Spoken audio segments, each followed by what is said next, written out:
Okay, now you can start this question, and then before starting, make sure you need to start the timer, and then you need to go through this question, and then you need to explain your idea first, and then you can code it up. Finally, you need to explain the time complexity and the space complexity, and then you can start it now.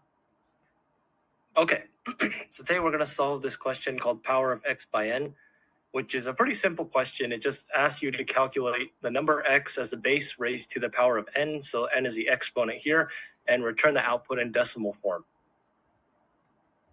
So the question itself is pretty simple, but there are some edge cases to be aware of here.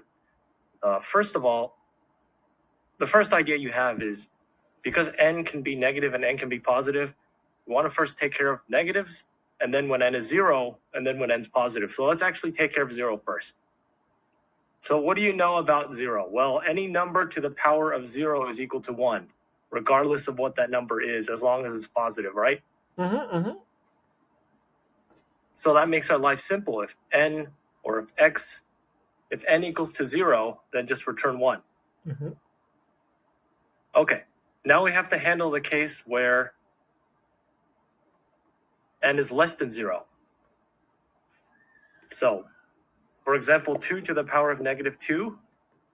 In math class, you might have learned that 2 to the power of negative 2 is equal to 1 divided by 2 to the power of 2, which is 1 to the power of 4.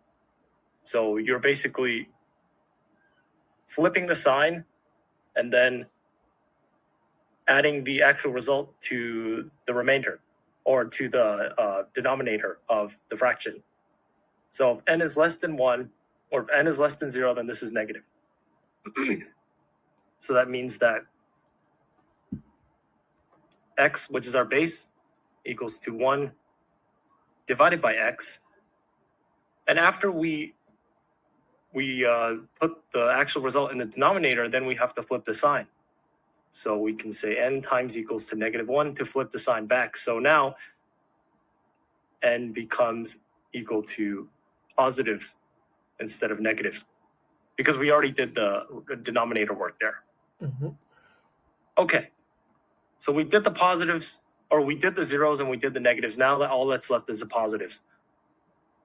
But we have a couple of edge cases where if n is even versus if n is odd.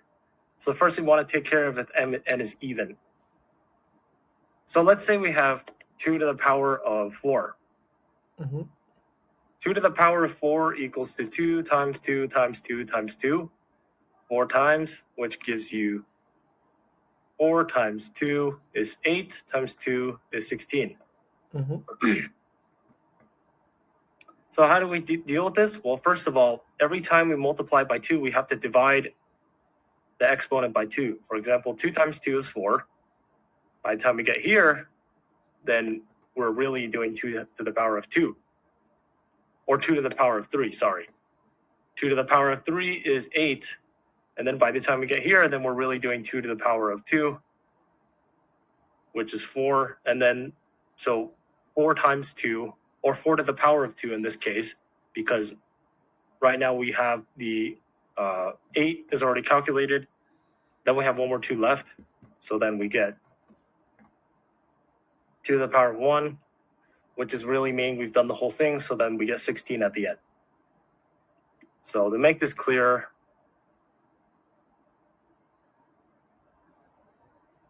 times 2. So this is just a number of times you multiply by. And these are not repeating, so once you use these digits, you can't use them again. So yeah, so it's actually starting from here, and then here, and then here, and then here. So let's write it out. So if the actual exponent is even, so if n modulo 2 is equal to 0, it doesn't have a remainder, then we can just multiply x by itself by 1. So 2 times 2 equals to 4. X was 2 originally. And then we can divide n by 2.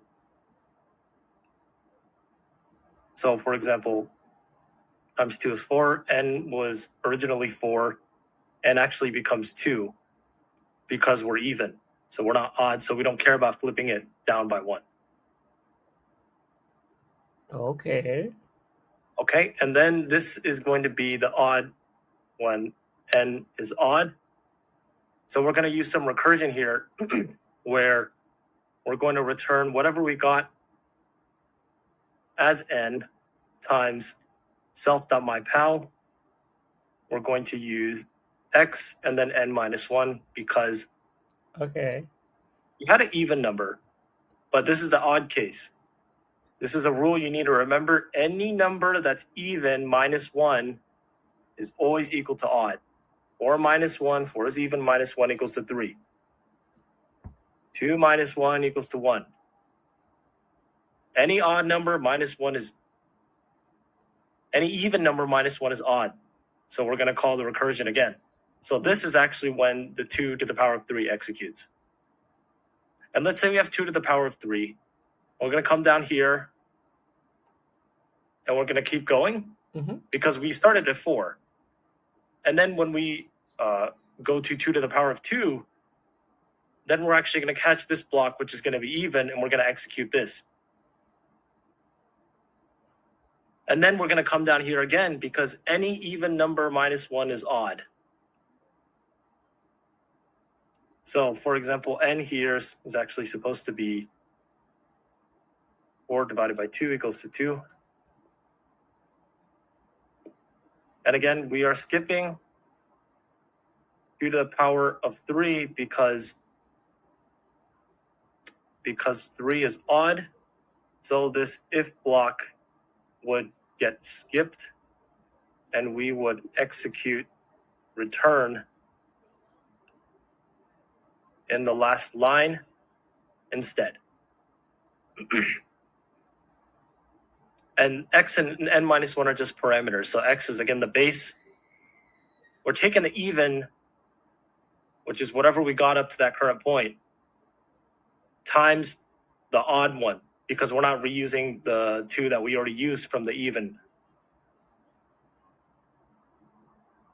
So that's generally the rule behind doing this. Again, in the end, to the power of 1, we're going to keep going until we hit our base case when this is going to return 1, and then we're going to unwind the call stack to bubble back up so we can calculate our final result, which is just, again, unwinding because we've already calculated the depth, the number at each level, and we're going to unwind until when we get, like, for example, 2, and then 4, and then 8, and then 16, and then 16 is going to return as a result.